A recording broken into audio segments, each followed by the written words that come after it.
What do we got here? We have a DeWalt DW257. This is a 2500 RPM high torque screw flush setting screw gun. It's like a drywall screw gun, but actually more tuned for deck screws.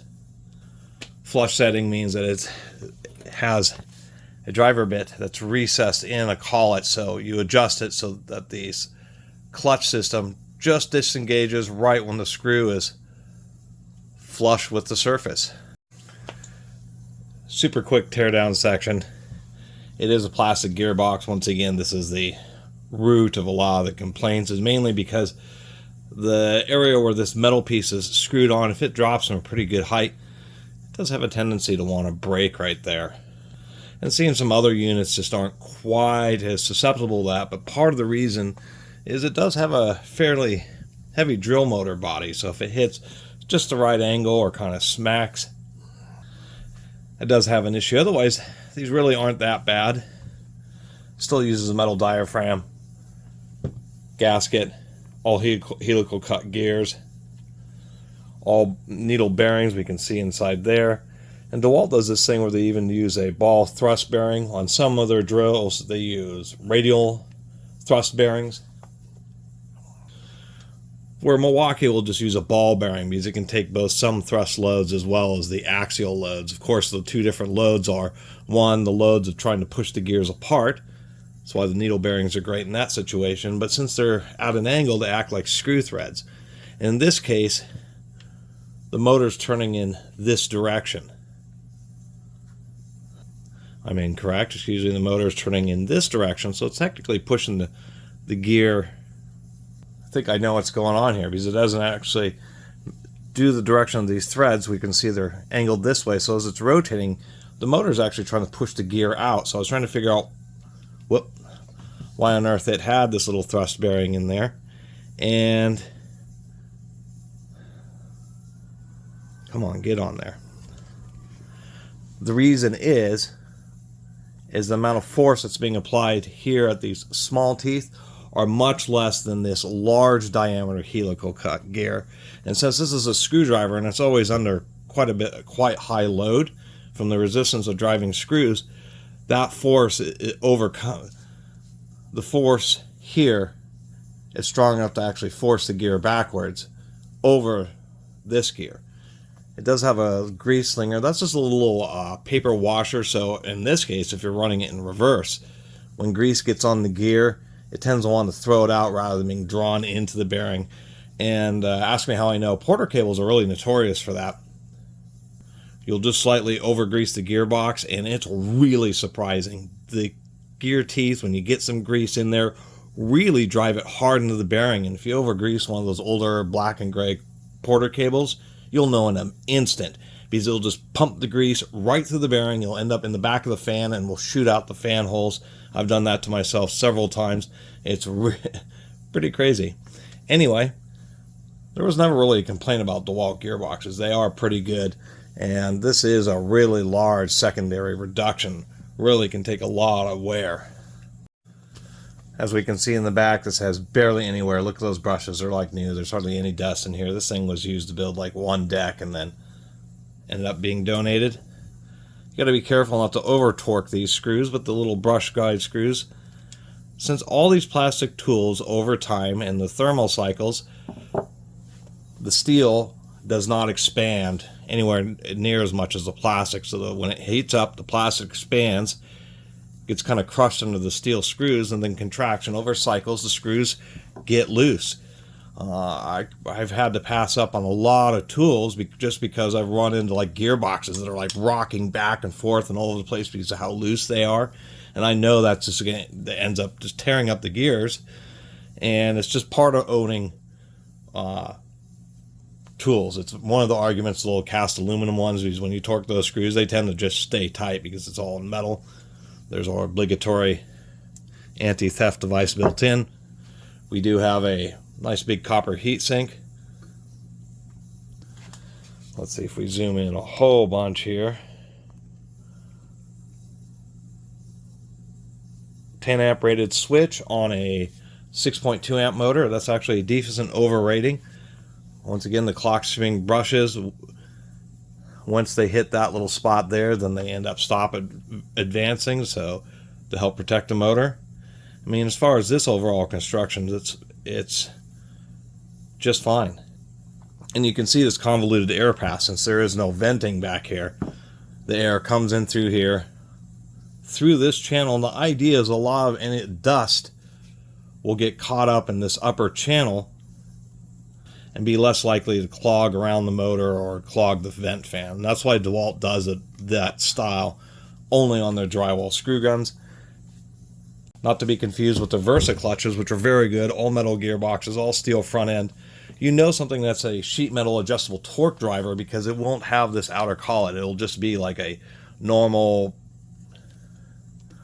kind of quick released 1/4 inch bit situation. People complain about not being able to get bits out of there. You just got to get needle nose pliers to extract them. The biggest complaint about these really isn't the motor. Great gears. It's that they put these plastic gearboxes on, and it is a little thin right around the area where this kind of support is screwed onto. So there's been complaints where if they drop, they can break there. The other issue with these is kind of loosey-goosey. These really aren't that bad, and they, for $100, hold up just fine. It's just that the whole front end of this system is just a little bit weak, and it's counterintuitive considering that their Versa clutch units are made so much better, but they charge almost twice as much for those things.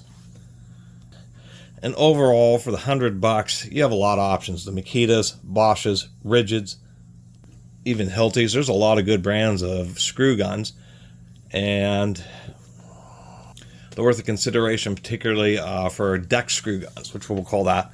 And the big deal is because it's geared down, 2,500 RPM. Most drywall screw guns will have short gearboxes to make them lighter weight. This is a double reduction. And they'll run at 4,000 to 6,000 RPM to be really fast for those kind of, they're not very difficult to drive, but you just have to drive a bunch of drywall screw guns. These lower speed ones are specifically for, 3-inch deck screws, where you may not want to deal with the incredible amount of noise of using an impact driver, especially when you need to drive hundreds of screws. You either use a automated collated screw driving tool, which is a kind of a screw gun like this, but it has a whole assembly on it where you can load magazines of screws and just go boom, boom, boom, boom, boom, kind of like an air nailer or electric nailer, except for designed for screws to run repeated a bunch of screws. But for $100, this isn't bad. Runs really smooth. Like their drywall screw guns, they have a convoluted air path, so it actually pulls in here, goes around through the back of the tool. There are no pass-throughs there, and then back out through the vent. And the idea is that the elongated path helps trap more dust up here and reduce the amount that's going through the motor. But they reduce the motor power. Now, this body design is used in like their DW257, their half-inch drills and stuff, which have 7.8 amp motors. And technically, you could actually replace the guts of this with that to have an extra power, but it's a lot of extra heat. So what they do is they balance it at 6.2 amps, more than enough power for driving even big 4-inch deck screws, but still reducing some of the thermal load because there just isn't quite as good an airflow. This is a Type 4, so it's a pretty modern one. And on these older DeWalts, it's really hard to see. Maybe if you zoom way, and there we go. There's where the date. Sometimes date codes are down here. In this case, it's here, 2008. So by the time I make this video, come on now, it's, what is that, 15, 16 years old? And this is a Mexican-made one, so it is decent build quality. I do like the quality of Mexican tools more than I like the Chinese ones. I'll have to say that, just because there just seems to be more pride in the work from any workers in the North or South America, to tell you the truth. The complaints about this not consistently setting screw depth is just user error. First thing, if you're off at an angle, then it's not going to set the screw at the right depth, because the corner of this is going to be hitting the surface, and so this gap here is how far up. So if you have the screw at an angle, then the edge of it will stick up. You got to be square on it. You have to hold and run until the screw stops moving. And once you get the depth set correctly, these are designed to just turn them on like that.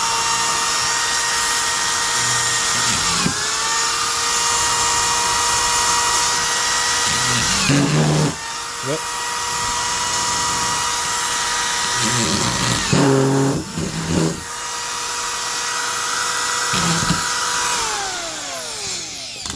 My damn wire is getting all caught up on me.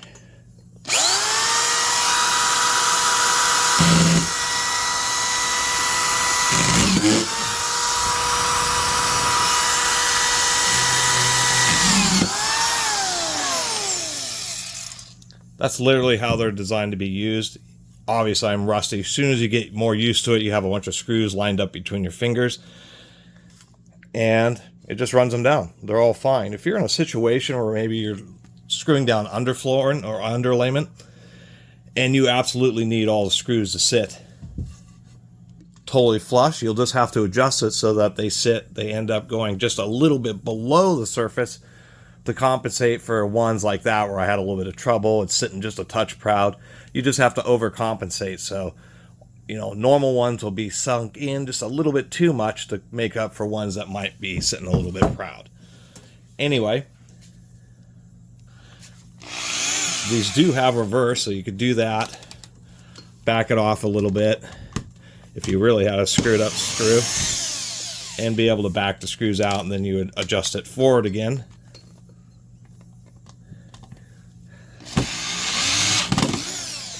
Whoop, that was a little deep. And that's generally how these things work. And the reason I use different length screws is to show that's a flush setting screw gun. So it doesn't matter if it's a low resistance 1-inch screw or a big old long 4-inch deck screw. It's going to be this same situation. It's going to set them flush. It's not a torque limiting driver like their VersaClutch units. Otherwise, runs smooth. Pretty good tool overall. The other criticism, besides maybe they should have used a metal gearbox, they're only saving a few grams of weight there, is absolutely the cheesiest belt clips. These are notorious for breaking off, and DeWalt really should have thrown a bit more plastic in there. And they have this eyelet. I think this eyelet's actually for hanging them, so you can put it over the end of a screw and it just sits there. I don't know how much that's used. They should have just included more material. But other than that, if you can get one of these used, and they can go for like 40 bucks on eBay, they're pretty cheap at that price. It's a really great deal. The ergonomics of these are just really solid. And to boot, while I was frustrated about this cord, is this cord is, it's only an 18 gauge cord, but if we kind of, this will impress upon you. So this extension cord that I'm using here is, I believe it's a, oh God, this camera. Wish I had money for another camera. Can't even zoom. I'm trying to see what this is. So this is a 16 gauge cord, and it's grounded. It's a 3 conductor.